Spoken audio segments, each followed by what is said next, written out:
దశాబ్దాలుగా శతాబ్దాలుగా ఉన్న ఆచార ప్రకారం నడుస్తుంది. తిరుపతి ప్రసాదం అంటే భక్తులు ఆనందంగా స్వీకరిస్తారు. దానికోసం ఎంత దూరమైన ప్రయాణం చేస్తారు.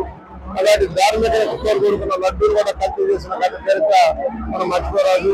హిందూ ధర్మాన్ని నాశనం చేయడం కోసం కంకణం కట్టుకున్న జగన్మోహన్ రెడ్డి గారి సారథ్యంలోని ప్రభుత్వం ఇవాళ రామతీర్థంలో జరిగిన సంఘటన మనం చూసాం. అనేక దేవాలయాలు జరిగిన సంఘటన చూసాం. మత మౌలికంతో కూడుకున్న జగన్మోహన్ రెడ్డి విధానాల వల్ల రాష్ట్రంలో హిందూ ధర్మం నాశనం అయిపోయే పరిస్థితి ఉంది.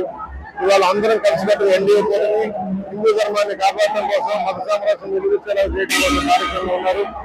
దోషులు శిక్షించబడాలి. కల్తీ నెయ్యితో కల్తీ పదార్థాలతో ప్రసాదం చేసి భక్తుల యొక్క మనోభావాలతో దెబ్బతీసిన ఆనాటి నాయకులకు శిక్షలు పడాల్సిన అవసరం ఉంది. మరి ఏదైనా విచారణ జరుగుతుంటే తప్పించుకోవడం కోసం గంగా నువ్వు పారిపోయినట్టుగా గంగా తప్పించుకోవడం కోసం ప్రయత్నాలు మనం ఖండించాలని గౌరవంగా మనం చేస్తా ఉన్నాం.